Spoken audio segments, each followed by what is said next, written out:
Previously on Coach Greg. Bodybuilding, I would consider doing it, but I really don't have the confidence to wear a bikini on stage. I would actually bet quite a bit. $6 million? Oh, wow. Let's go with $6 million. That's a good bet. Dang, I never wished I was on natty so hard.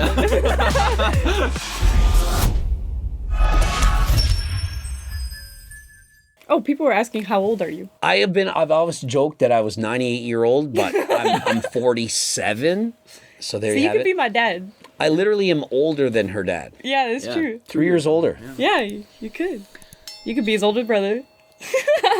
Dad's actually a big fan It's of you. strange because I'm so much older than most people on YouTube. Like we were talking earlier, like most people are in their 20s and I'm in my 40s. I feel like I'm lucky that I can still relate to younger people because I am that much older. And my content is like young kind of content. It's not like I'm speaking from an old perspective, but I try to explain like, these are the mistakes I made in my life. This is what I did and this is what you shouldn't do. And it's just like I speak from experience, but I try to talk to people like I'm trying to be their age. It's helped me so much because like I was watching you when I first was like back to like I need to take this seriously, and like my dad showed me your like account, and like that we actually would like bond. We would be like, hey, you want to set up the YouTube and watch Greg Doucette while we like eat or whatever. We would watch your videos and it helped me so much because like I could take your advice and it was so like entertaining and like you said, easy to learn about and stuff. It wasn't too overcomplicated. Somebody was wondering if it's easy to get abs. Depends what you call easy. I would say every single person can do it, but the level of suffering to have to diet in a calorie deficit to get it, that can be an extreme level. Yeah. So is it easy as in can everyone do it? Yes. But is it hard as in do you suffer? Like a lot of people suffer immensely. Yeah, I feel like I look at people like Patty and stuff like that, and she like seems pretty like happy maintaining abs. It seems like her genetics are like really good for that. But like for somebody like myself, I feel like to get to that level, I would be suffering to try to keep abs that were that defined and that lean all the time. And it's way easier to get them than to keep them. For sure. The diet to get to your dream physique, it's like 10% of the work. To keep it, it's 90%. It's like the tip of the iceberg. So once you diet and you're like, wow, look at my abs now. If you dieted for 3 or 6 months, it's 3 or 6 months. You have to keep it for 10 years. Right. Way harder. And I don't suggest it. I don't even suggest you try. And I might be discouraging, but I always tell people halfway to your dream physique. Like halfway, that's good enough. I've got a question for myself. Mm-hmm. Do you think that taking like PDs, especially like testosterone, well, like just testosterone, do you think I know some people say it doesn't affect your mood, but do you think it does? It definitely can affect your mood. And in fact, taking testosterone for most people, it's going to increase your mood.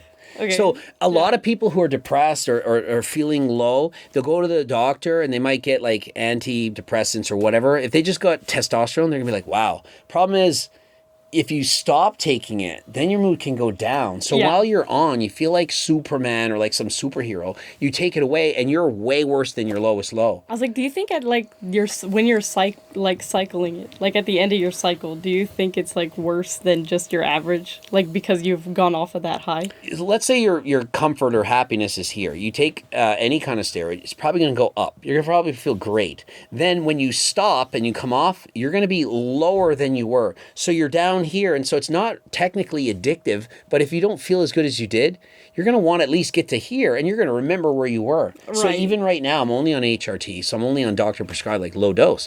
But if I remember back how I felt taking a lot of stuff, it's like, ooh, I feel like better. Superman. So you have to get used to being normal, which is hard. So if you've never taken it in your life, I suggest you don't start, because once you've started once, you're going to kind of miss that feeling. And so it's hard, it's tempting to want to just keep doing it. Who is your inspiration?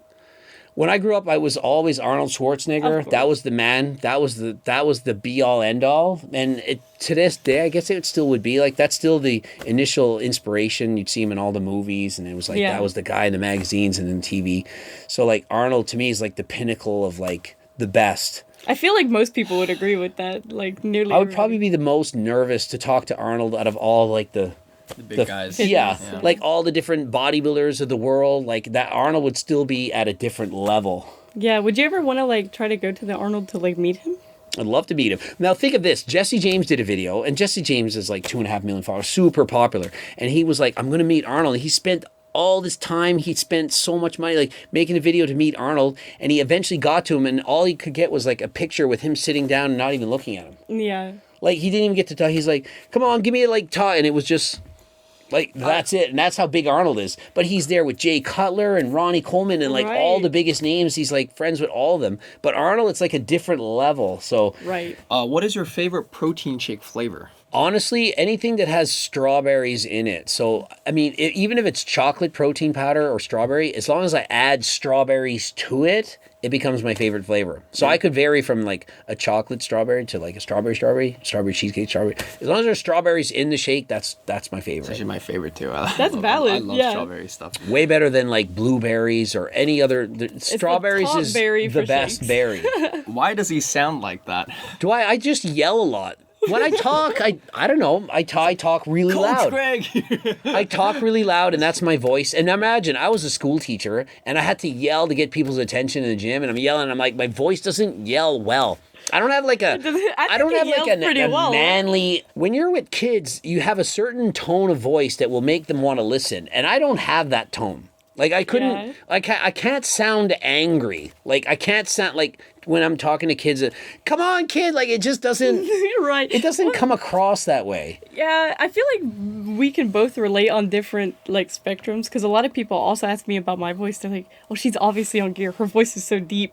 And I'm like, it doesn't sound deep. No, and my voice is honestly not that deep. And my voice certainly hasn't changed from taking steroids or anything at all. Before and there's no difference. I actually was wondering about that, like if it had changed. For women, it tends to make a deeper, more raspy, weird sounding kind of voice. But for men, there's usually no change whatsoever. It certainly hasn't changed at all during, after, before. I feel like if I went on gear, like it would be noticeable, because I already have like a not like super crazy low voice, but lower than average voice. It's not even the depth, the deep voice for a woman. It's not really an indication of steroids. It's more of this odd sounding voice. It's very apparent when a woman's on a lot of steroids that they are on it because of the change in their voice. It just sounds off, and it's not. I feel like it's got more like vibrato or something to it. Like there's just a certain echo to it. It just doesn't sound right, and you can notice. And those of you know what I mean.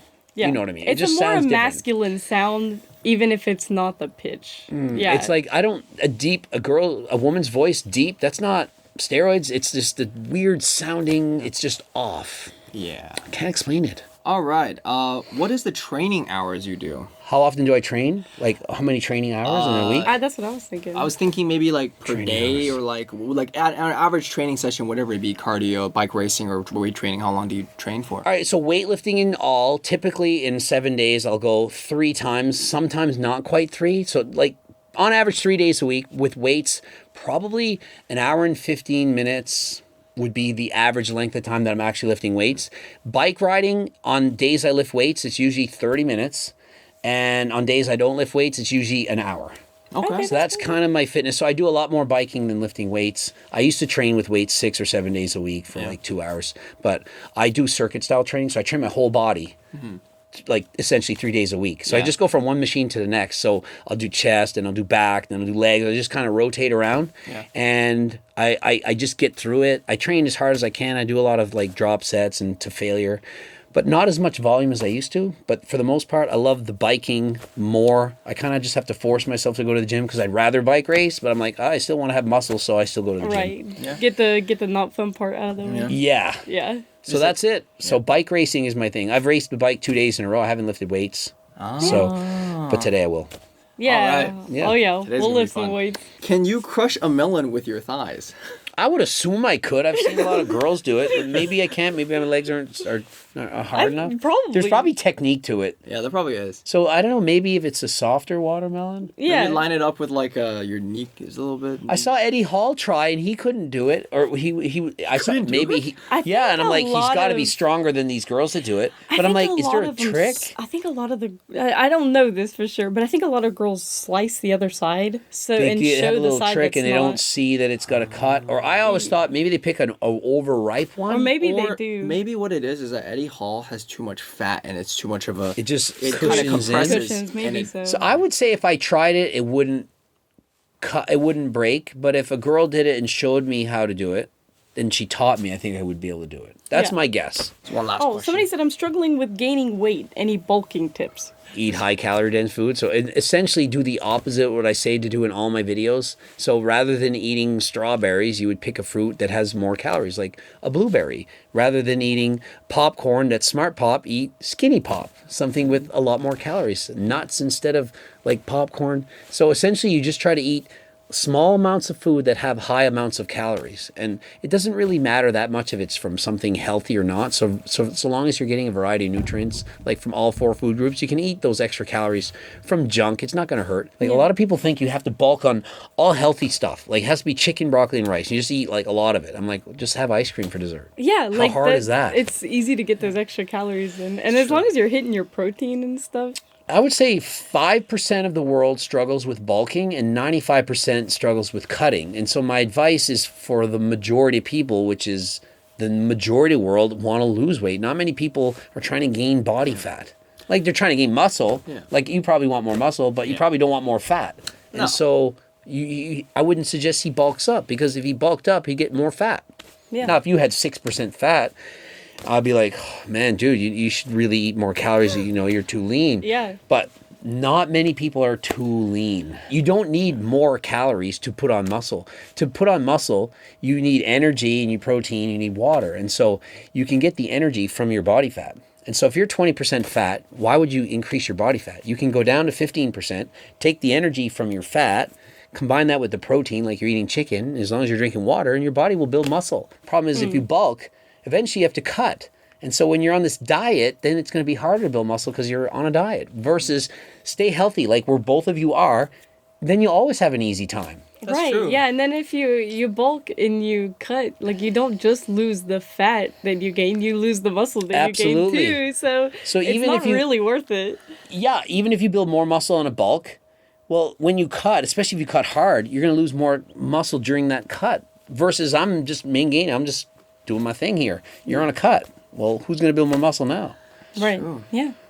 That's true. Yeah, it's prolonged. I guess it's like only at the Olympia level where like you kind of have to. Well, their bulk is like what, And they 15%. don't need, yeah, their bulk is going up to, like Chris Bumstead bulks up to 10 or 12%. Yeah, that's It's like he's That's still insane, ripped. Yeah. I think people think it's like a Jay Cutler meme. I think it's Photoshop where he's like eating so much. Yeah, from back in the day. I'm like, he that's looks not like how he's they like actually 300 look. pounds. Yeah. Eddie Hall, I just did a video on him last night. He's 375 pounds. Yeah. He's bulking to 400 before he cuts. I'm like, he's already above 30% body fat. You don't need to bulk. He's going to have to go on a diet and lose And that's 125 like a dangerous pounds. amount of body fat. Absolutely. To weigh almost 400 pounds, it's not healthy. And so he's No. literally shortening his life to bulk, and then he's not going to get in shape, because imagine how hard it is to lose 100 plus pounds of fat.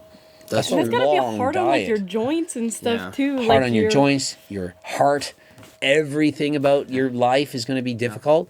And imagine like being used to eating, like he's probably eating 5,000 to 7,000 calories a day. Imagine then having to eat 2,000 for months Right. And to get imagine shredded. like how many people are seeing this thinking, oh, he's like big in fitness, and thinking I should do this too. Mm-hmm. Like so many people are gonna try to follow that. It's like so much in the fitness industry, I feel like is so unhealthy if you actually knew what was going on. Absolutely, yeah. It's not healthy. That's the danger. That's why I keep saying halfway there, 15%, because I keep trying to convince people to do it the right way.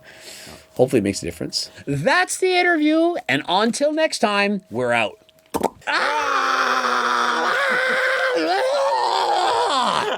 That was, that was beautiful. I was wondering. I didn't expect there to be an audio there. you so much. I love it. There we go.